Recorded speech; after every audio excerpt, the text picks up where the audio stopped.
नमस्कार मित्रांनो. तर आजचा दिवस आहे आपला तिसरा ना आपण आलो आग्रा लाल किल्ला बघायला. बघू मग कसं आहे यो लाल किल्ला. लगेच केली गाडी पार्किंग न निघलो लाल किल्ल्यानं जायला. हा बघा, हा आहे लाल किल्ला आणि हे आहेत अखंड हिंदुस्थानाचे आराध्य दैवत श्री छत्रपती शिवाजी महाराज. लगेच घेतली हातान तिकिटा. नाही बघ यो कोलंबस खुश वा. तशीच लगेच केली किल्ल्यान एंट्री. किल्ल्यान गेलो तर यो कोलंबस बघ कसा गलीन टाल्या वाजवत बोलतो. डबल डबल आवाज येतो. त्याला सोरला पुरं गेलो तर खारू बेरी हातावर.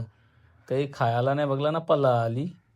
मग गेलो आतमध्ये घुसता समजलं की इथं राजा मैफिल लावायचा. मग बोलू आपण पण जर राजा बिजा झालो चुकून तर आपल्याला मैफिल लावा लागेल. मग बघायला लागलो कसा काय निरीक्षण केला. फक्त सगळं बघून बघून घेतला. निरीक्षण एकदम ओके मध्ये केले. त्याला अंगला ओके. यो बघ मग यो हा आग्रा फोर्ट नैश्य दिसत ते जो महाल आहे. म्हणजे या जेवल्या तो बघ त्या जेवल्या यो बघ. त्या बघून लगेच पुरं नीट निघलो. इकडे आलो तो समजला की राजा इथं पाहुण्यांची सोय करायचा. बोललो आपली तर काही सोय होणार नाही. ईशान नीट निघावा आता. नाहीच ती जागा. इथं छत्रपती शिवाजी महाराज ना छत्रपती संभाजी महाराज हे दोघांही मुघलांची साप फारून ठेवलेली ना त्यांची वाट लावलेली समोरासमोर. जय शिवराय जय शंभूराजे. तसंच मग स्टाईल मारीत मारीत नीट निघलो डायरेक्ट बाहेर आलो.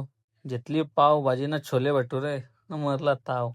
लगेच मग गाडी करली न निघलो डायरेक्ट वृंदावनच्या दिशेने. भेटू आपण वृंदावन मध्ये. जय श्रीकृष्णा. राधे राधे. जय शिवराय.